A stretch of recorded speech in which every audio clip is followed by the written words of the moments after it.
The past year has been weird. Previously, we were able to go through life with a fairly stable sense of reality. We trusted that most people were in some way like us.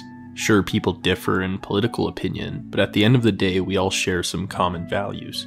That changed. We spent the most monotonous of moments dreaming over weekend parties and tropical getaways. We had a set schedule and a set world, where everything seemed unchanged and stable. That changed. Seemingly, in one innocent moment, your sense of reality was corrupted. The way things worked before now don't appear to make sense. Perhaps it was a breakup, a layoff, a pandemic, or maybe you just sat up one night in a cold sweat and realized that everybody's just winging it and nobody knows why we're here, what we're supposed to do, and where we're going. Breakfast appears alien. The weight of your toothbrush is unbearable. Any moment of decision-making is met with dread and despair. You're experiencing what the philosopher Albert Camus called the absurd. Camus argues that humans have a chronic urge to understand the world. We use reason in order to do so. However, from our limited perspective, the world appears unreasonable. This tension between our use of reason and the unreasonable world around us creates the absurd. Camus explores several solutions once we reach this point. For one, we could simply deny the unreasonable world. This is a common choice, in which we pretend that the world actually makes sense, and from this, pretend that we can develop and follow distinct goals that give our lives meaning. One example used is denying the seemingly unreasonable fact that we live just to die. Such a horrifying possibility can be countered with a belief that we live in order to be rewarded or punished in the afterlife. Whether we are rewarded or punished is reliant on how we conduct our lives now. Hence, a belief in the afterlife denies the unreasonableness of death and offers us a goal that gives our lives purpose. In a more secular age, we can also see this in those who believe that making enough money and thereby living a comfortable retirement is a reasonable way to live. Valuing financial security distracts us from the fact that we will nonetheless be financially secure in a world that still makes little sense to us. Almost any systematic conception of the world, from the religious to the financial to the social, must reduce and avoid the fact that it simply cannot account for the complexity and absurdity of reality. But it does make the journey more comfortable and meaningful. However, as Camus argues, denying the incomprehensibility of our existence reduces our freedom. We have tied ourselves to certain plans, and in doing so, disengage from the true totality of our being. Finding out that the afterlife doesn't exist would be crushing. Messing up your retirement plans would be existentially painful.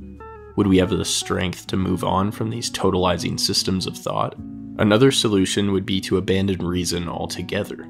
Some philosophers, such as Karl Jaspers, even argue that reason is a fairly useless concept, that it is driven by a despairing desire for metaphysical transcendence. Others, such as Kierkegaard, suggest that the world does in fact have some sort of reason, but that it is outside of human comprehension. Hence, we should nonetheless commit a leap of faith, accepting the fact that we will never fully understand the world, but nonetheless believe. Camus argues that to deny reason itself is intellectually destructive. In order to live fully, we need to tackle the incomprehensibility of life itself, including death, nothingness, morality, and metaphysics. We may not be successful in our struggle to apply reason to the world, but the project itself gives us the potential to truly live. Finally, there is the possible solution of self-obliteration, of taking one's life after confronting the painful futility of the absurd. This is, in a sense, the most extreme example of accepting the absurd. But Camus asks us if such a solution is truly reasonable. He writes, "The absurd is an experience that must be lived through a point of departure, the equivalent in existence of Descartes' methodical doubt." For Camus, to take one's life is to reject freedom itself, the key to living fully. Camus proposes his solution, which he defines through his idea of the absurd hero. The existentialist Jean-Paul Sartre gives us a clear definition of such an individual. The absurd man wants to live without relinquishing any of his certainty, without a future, without hope, without illusions, and without resignation either. He stares at death with passionate attention, and this fascination liberates him. He experiences the divine irresponsibility of the condemned man. For Camus, we must live consistently with the absurd. This entails the adoption of three mindsets. Firstly, to live as an absurd hero is to live in constant revolution. One must constantly revolt against one's circumstances, such as the fact that death is unavoidable and defeat is ever present. By doing so, we keep the absurd alive, rebelling with the total lucidity that we will never come out victorious. We then find a greater capacity to live in the present. Our task, to rebel, gives us clarity in what we are to do in our time alive. Secondly, we must reject the idea of eternal freedom. Camus shares Nietzsche's dislike of hope and salvation, the idea that one day we will be free. Instead, we should recognize that we are free at every moment, that heaven is on earth.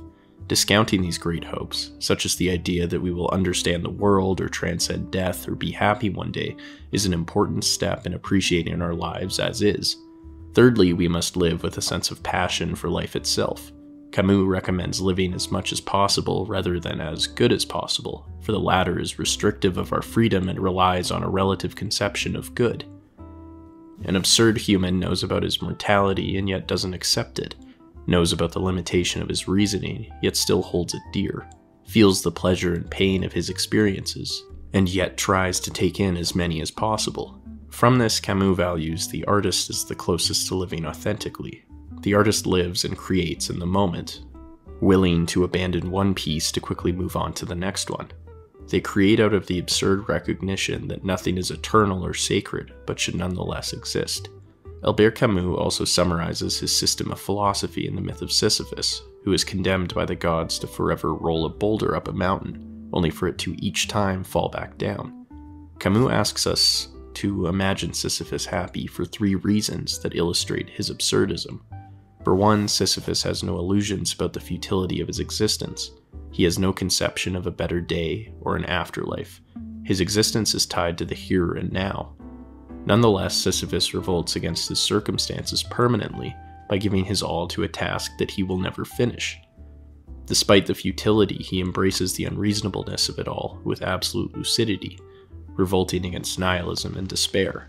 This awareness allows him to be the master of his own fate. From this, Sisyphus is truly free, even in his condition of eternal condemnation.